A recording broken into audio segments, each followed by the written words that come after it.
Friends नमस्कार। Media academy 2.0 में आप लोगों का सदा अभिनंदन रहेगा। आज मैं फिर से लेकर आ चुकी हूँ ड्रामा आर्ट एजुकेशन से कुछ VVI क्वेश्चन, जिसमें आप लोगों को हर एक अपडेट फ्री और मुफ्त में बतलाई जाएगी। तो चलिए आज हम जानते हैं ड्रामा आर्ट एजुकेशन में क्या पढ़ना है, यानी शिक्षा में नाट्य एवं कला में क्या पढ़नी है।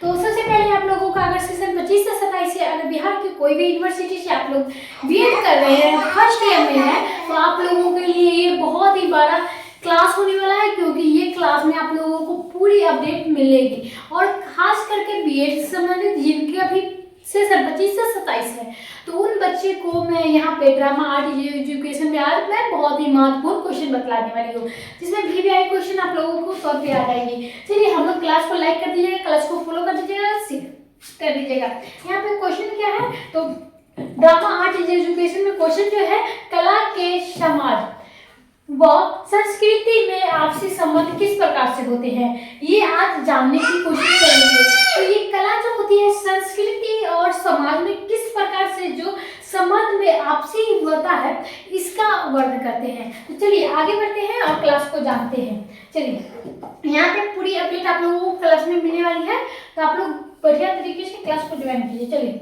यहाँ पे क्या हम जानते हैं कि विद्यालय समाज व संस्कृति में एक छोटा सा रूप, विभिन्न परिवेश व संस्कृति छात्र अध्यापक के अलग अलग विषयों में क्या करता है, अपने आप और अनेक विविधताओं को समेटे हुए समाज के समान एक छोटे रूप में सशक्त चित्रण करते हैं। और विद्यालय के कंधे पर ही यह दायित्व निर्भर करता है कि अपने छात्रों को भविष्य के लिए तैयार करते हैं, वे उन्हें इस योग्य बना सकते हैं कि समाज व संस्कृति में अपना योगदान दे सके। और इस कार्य के सहज रूप से कला शिक्षण अत्यंत महत्वपूर्ण है। और ये कला जो द्वारा छात्रों को मौन केवल संज्ञानात्मक क्रियात्मक व्यवहारिक विकास का होता है, अपितु छात्रों की आत्मा अभिव्यक्ति करने में भी सक्षम हो जाते हैं। इससे वह दूसरे से दुख दर्द में आसानी से क्या करते हैं, आसानी से आप लोगों को आगे मैं बता दूं, आसानी से समझ सकते हैं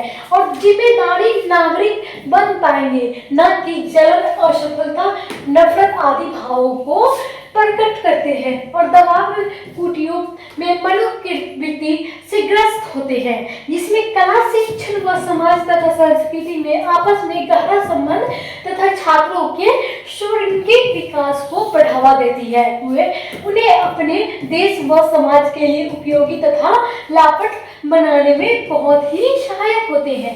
कला एवं समाज की संस्कृति में संबंध विवेचना द्वारा स्पष्ट किया जा सकता है, जिसमें पहला पॉइंट आ जाता है छात्रों की जिम्मेदारी व दायित्व का विकास किस प्रकार से होती है। तो होती है कला शिक्षण के माध्यम से हम छात्रों को अत्यंत सरल रूप से समाज के अनेक बुराइयों की प्रचलित कराकर उनमें उन बुराइयों को क्या करते हैं, दूर करने की भाव जगा सकते हैं। तो आप लोगों को थोड़ी और एरिया की जो आवाजें आ रही होगी, इसलिए मैं आपसे माफी मांगती हूँ और क्लास को ठीक तरीके से ज्वाइन कीजिए ताकि मेरी बातों को समझ पाए। तो मैं आप लोगों को बता दूं, जो मेरे बच्चे हैं वो कुछ यहीं पे आ चुके हैं, तो यहीं पे हल्ला कर रहे हैं, तो इसके लिए थोड़ा क्लास को आप लोग रोक कर भी क्लास को ज्वाइन कर सकते हैं। चलिए क्या है, जैसे कि छात्र प्रदूषण के दुष्प्रभावों व इससे बचने के लिए उपाय व नाटक के मंजन में क्या करना पड़ता है, सरलता से प्रचलित हो सकते हैं।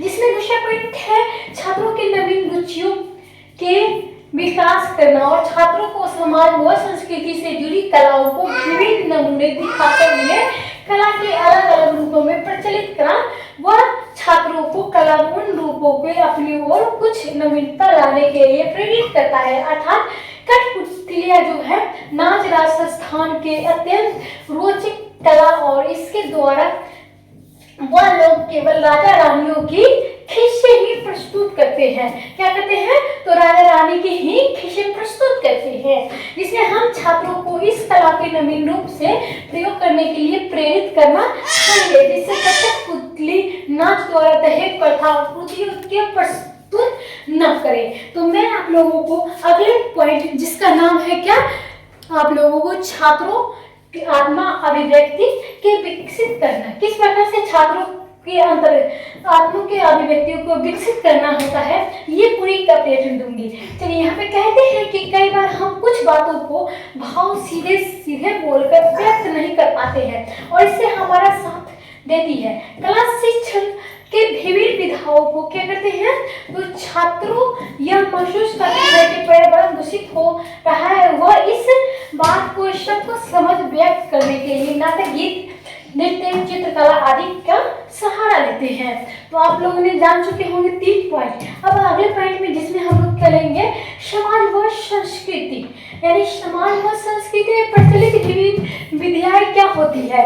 तो प्रचलित कराना क्या होता है, तो प्रत्येक समाज में व संस्कृति की अपनी कुछ धरोहर होती है। यह धरोहर देश की, समाज की भावी भविष्य यानी इन बच्चों को क्या की जाती है, तो सीख कर आने वाली पीढ़ियों को भी समाज में विकास के लिए सुरक्षित माना जाता है। तो आप लोगों ने जान चुके होंगे कि जेंडर जो आप लोगों को पढ़ाया जाता था, समाज और विद्यालय और क्या विद्यालय और परिवार में क्या जो होती है भेदभाव, इसके बारे में आप लोगों ने यहाँ पे पढ़ लिए होंगे और पिछले वीडियो में भी पढ़े होंगे। समाज के विभिन्न कलाकारों द्वारा छात्रों को प्रेरित करना, हमारे समाज व संस्कृति में अमूल्य कलाधनों के अनेक कलाकारों को छात्रों के विकसित ध्यान रखते हुए इन कलाकारों से छात्रों के मिलवाने के प्रबंध में क्या कहते हैं, जिससे महसूस उनकी कला और जीवन शैली आदर्शों के आदि को प्रचलित